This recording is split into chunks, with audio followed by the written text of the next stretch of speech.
명품 제국 에르메스의 놀라운 역사. 프랑스의 대표적인 럭셔리 브랜드 에르메스가 어떻게 말사료와 마구로 시작해 현재와 같은 명품 제국을 이루게 되었는지를 다각도로 조명하고 있습니다. 에르메스의 창립 초창기부터 브랜드가 맞닥뜨린 여러 역사적 사건과 혁신적 변화, 그리고 그 안에 숨겨진 흥미로운 뒷이야기까지 폭넓게 다룹니다. 에르메스가 단순히 가방을 잘 만드는 브랜드가 아니라 장인 정신을 기조로 수많은 시행착오와 노력 끝에 세계 최고 명품 중 하나로 자리잡게 된 과정을 살펴봅시다. 에르메스의 기원은 1837년으로 거슬러 올라갑니다. 브랜드의 창립자 티에리 에르메스는 독일 출신으로 어린 시절부터 프랑스와 독일 사이를 오가며 다양한 기술을 익혔습니다. 그가 당시 선택한 업은 귀족과 부유층을 위한 말, 마구 제작이었습니다. 19세기 유럽 상류사회의 대표적인 교통수단은 마차였고, 마차를 끄는 말에게 필요한 안장, 굴레, 고삐 같은 각종 마구가 큰 수요를 이루었습니다. 티에리 에르메스는 파리 그랑불바르 인근 작은 공방을 열고 말마구 전문점으로 시작했습니다. 당시 말과 마차는 유럽 도시와 교외를 잇는 핵심 이동수단이었고, 이를 이용하는 귀족층은 세련된 디자인과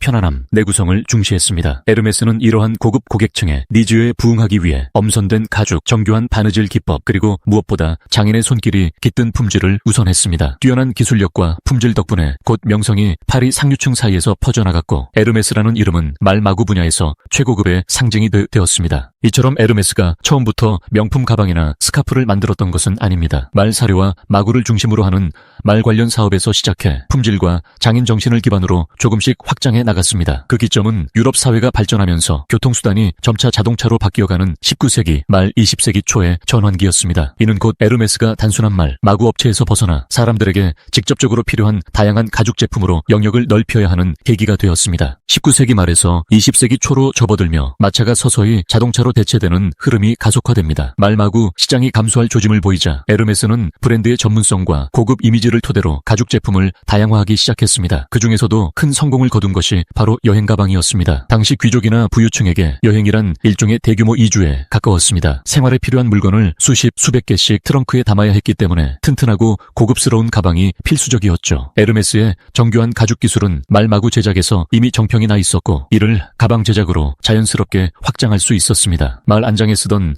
최상급 가죽, 튼튼한 재봉 기법, 그리고 세심한 마감 처리는 에르메스의 여행 가방을 돈 있는 사람이라면 꼭 가져야 하는 희소 가치 높은 상품으로 만들어 주었습니다. 이러한 성공은 에르메스가 프랑스의 대표 가죽 장인으로서 이름을 알리는데 크게 기여했습니다. 이후 에르메스는 단순히 여행 가방뿐만 아니라 일상에서 쓸 수 있는 핸드백, 지갑, 벨트, 그리고 다양한 가죽 소품으로 제품군을 확장했습니다. 이때부터 브랜드 이미지가 프리미엄 가죽 명가로 한층 굳혀졌으며, 점차 유럽을 넘어 미국, 아시아 시장까지도 서서히 진출할 기회를 엿보기 시작했습니다. 에르메스의 가장 큰 특징 중 하나는 현재까지도 가족 경영 체제가 이어지고 있다는 점입니다. 창립자 티에리 에르메스 이후 그의 아들 샤를 에밀이 가업을 이어받았고, 이후 손자 에밀 모리스 등 대대손손 에르메스 가문이 경영에 깊이 관여해왔습니다. 이는 단순한 가족 기업 이상의 의미를 지닙니다. 먼저 가족 경영은 브랜드의 핵심 가치와 철학을 한결같이 지켜내는데 큰 역할을 합니다. 에르메스 가문은 대량 생산보다 장인 정신을 지키는 것이 장기적으로 브랜드를 가치 있게 만든다라는 공동의 목표를 꾸준히 유지해왔습니다. 가족 경영이 아니라면 외부 투자자나 자본의 요구로 인해 생산 효율화와 이윤 극대화가 우선시되어 전통이 쉽게 훼손될 수도 있었습니다. 에르메스는 이런 전통을 유지하면서도 시대 변화고와 시장 요구를 정확히 읽어내는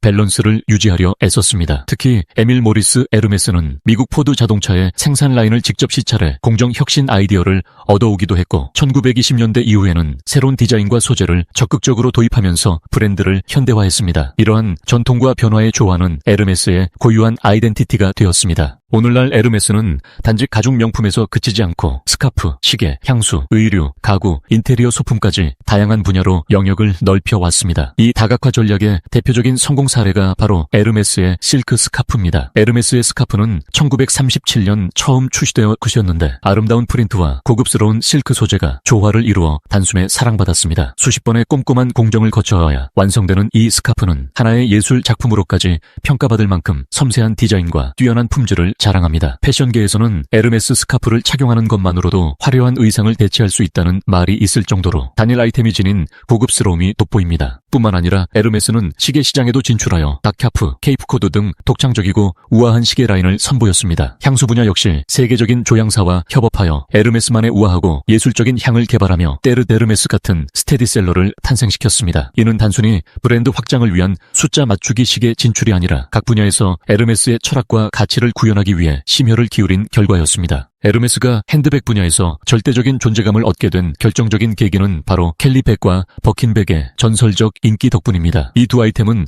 에르메스의 가죽장인 정신을 상징하며 동시에 대중문화에서도 큰 주목을 받았습니다. 켈리백, 원래 이름은 사크 크루아였던 이 백은 1950년대 할리우드 스타이자 모나코 왕비였던 그레이스 켈리가 사용하면서 세간의 관심을 받았습니다. 그레이스 켈리가 임신 중 배를 가리는 용도로 이 가방을 들고 다니던 사진이 잡지 표지에 실리면서 에르메스 가방이 전 세계 대중에게 널리 알려지게 된 것입니다. 결국 에르메스는 이 가방의 이름을 켈리백으로 바꾸었고 우아한 왕비의 이미지와 함께 여성들이 가장 갖고 싶어하는 가방으로 자리매김했습니다. 버킨백, 1984년 영국 출신 가수이자 배우 제인 버킨과 에르메스의 경영자 장 루이 듀마가 비행기에서 우연히 만나면서 이야기는 시작됩니다. 여행 중 불편한 가방에 관한 얘기를 주고받던 버킨에게 듀마는 직접 원하는 가방 디자인을 말해달라고 제안했습니다. 이 우연한 만남에서 태어난 버킨백은 실용성과 우아함을 절묘하게 결합해 현대 여성을 사로잡았고 이후 에르메스를 대표하는 아이콘이 되었습니다. 주문 후 오랫동안 대기해야 한다는 버킨백이 리스트는 지금까지도 명품업계의 상징적 일화로 꼽힙니다. 이렇듯 에르메스의 두 명품 핸드백은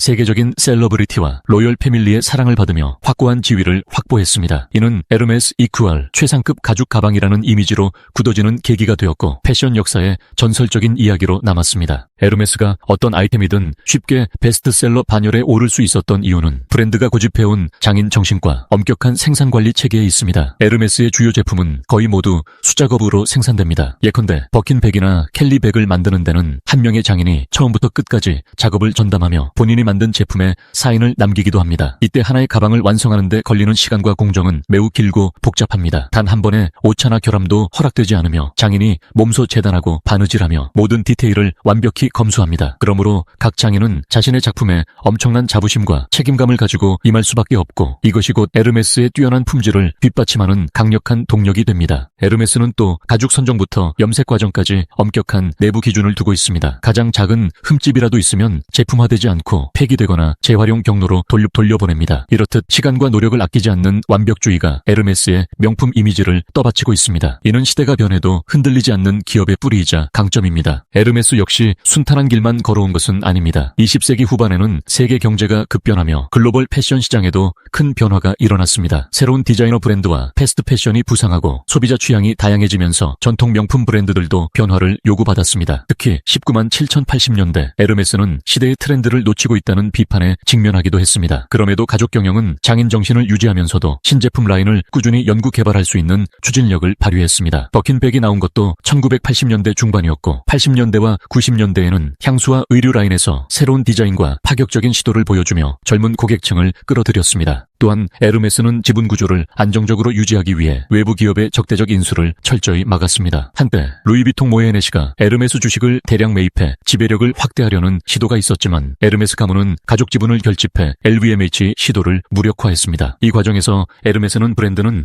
곧 가족의 이름이며 가문이 지켜야 하는 유산이라는 철학적 면모를 다시금 강조했습니다. 결국 에르메스는 독립성을 지켜낸 채 자신들만의 방향으로 브랜드 가치를 높여가며 21세기 최도 견고한 성장을 이어나갔습니다. 에르메스는 제품을 넘어 다양한 예술 문화 활동을 후원하며 럭셔리 브랜드의 위상을 예술과 접목하는 전략을 택했습니다. 예컨대 파리의 에르메스 매장 내부는 단순한 소비 공간이 아니라 예술 작품을 전시하거나 아트 프로젝트를 추진하는 복합 문화 공간으로 거듭나기도 했습니다. 이러한 활동은 브랜드 가치의 고급화와 희소성 측면에서 긍정적으로 작용했습니다. 단지 물건을 파는 것이 아니라 문화와 예술을 보존 창조하는 문화 기업으로서의 이미지를 구축함으로써 에르메스 제품을 사는 행위가 곧 예술을 소유하는 경험이라는 인식을 심어준 것입니다. 이는 오늘날 많은 명품 브랜드가 예술과의 결합을 추구하는 데 선도적 역할을 한 사례로 평가받습니다. 21세기에 들어서면서 에르메스는 전 세계적으로 부유층이 급격히 늘어난 아시아 지역, 특히 중국, 일본, 한국을 중심으로 시장을 확대했습니다. 아시아 소비자들은 브랜드 스토리와 장인 정신, 희소성을 높이 평가하는 경향이 있었기에 에르메스의 이러한 가치 지향이 호응을 얻었습니다. 중국 시장에서는 한정판 버킨 102억대의 가격에 거래되기도 하고 한국에서는 롯데, 신세계, 현대 등 백화점의 최고급 매장에 에르메스가 입점해 가장 빛나는 부티크로 인식되었습니다. 일본 역시 전통적으로 에르메스 에르메스 스카프를 선호하는 소비층이 많아 에르메스에 있어 아시아 시장은 막대한 성장 잠재력을 품은 거대한 무대가 되었습니다. 에르메스는 동시에 유럽, 미국에서도 꾸준히 새로운 플래그십 스토어를 오픈하며 오프라인 유통망을 강화했습니다. 온라인 쇼핑이 확산되는 시대에도 에르메스는 매장 방문 경험을 브랜드 마케팅의 중요한 일부로 삼습니다. 고객이 매장에 들어서서 직접 제품을 보고 장인의 시연을 체험하고 매장 내부의 예술적 분위기를 만끽함으로써 제품 이상의 가치를 느끼게 하는 것이죠. 최근 명품 업계는 지속 가능성과 윤리 경영이 중요한 화두로 떠올랐습니다. 에르메스 역시 동물복지, 환경보호, 공급망, 투명성 등에 대한 이슈를 피해갈 수 없습니다. 가죽 제품을 주력으로 하는 브랜드로서 에르메스는 농장부터 공급까지의 전 과정을 엄격히 관리하며 윤리적 기준을 지키겠다는 방침을 발표했습니다. 동물 가죽 사용에 대한 사회적 비판이 커지면서 에르메스는 크로코다일 및 파충류 농장을 직접 관리 감독하는 시스템을 마련하고 환경 파괴가 없도록 조정하겠다고 밝혔습니다. 동시에 생산 과정에서 발생하는 폐기물을 줄이고 재활용과 친환경 염색 기법을 도입하는 등 다양한 노력을 기울이고 있습니다. 이는 럭셔리는 결국 가장 좋은 것을 의미하며 그 좋음에는 환경과 사회적 책임도 포함되어야 한다라는 현대적 럭셔리 개념을 실천하기 위한 의지로 볼 수 있습니다. 말사료와 마구로 시작한 작은 공방에서 세계적 명품 제국으로 거듭난 에르메스의 이야기는 명품 브랜드가 어떻게 태어나고 진화해 나가는지를 보여주는 대표적인 사례입니다. 이들은 처음부터 사람의 눈에 잘 띄는 화려함보다 품질을 보증하는 진정성을 추구했고 대량 생산을 통한 이윤 확대보다는 장인 정신과 시간 투자를 택했습니다. 에르메스의 성공 요인은 가족 경영을 통한 일관된 가치 지향, 엄격한 생산 관리, 세심한 제품 디테일, 다양한 문화 예술적 후원, 그리고 이야기를 만들고 전파하는 능력에 있습니다. 켈리백과 버킨백이 단순한 가죽 가방이 아니라 할리우드 스타와 거장의 일화가 담긴 상징적 아이템이 된 것처럼 에르메스는 브랜드 스토리를 잘 기획하고 유지해 왔습니다. 앞으로도 에르메스는 장인 정신을 현대적으로 계승하는 동시에 환경과 사회적 가치를 고려한 지속 가능한 럭셔리를 향해 나아갈 것으로 전망됩니다. 또한 디지털 전환 시대에 맞춰 온라인 플랫폼을 강화하면서도 오프라인 매장에서 에르메스만의 특별한 경험을 제공하는 투트랙 전략을 이어갈 것으로 보입니다. 하나의 제품이 완성되기까지 들어가는 모든 과정이 명품이다 라는 철학을 바탕으로 에르메스는 더욱 다채로운 상품군과 서비스를 제시하면서 새로운 세대 고객과도 소통할 것입니다.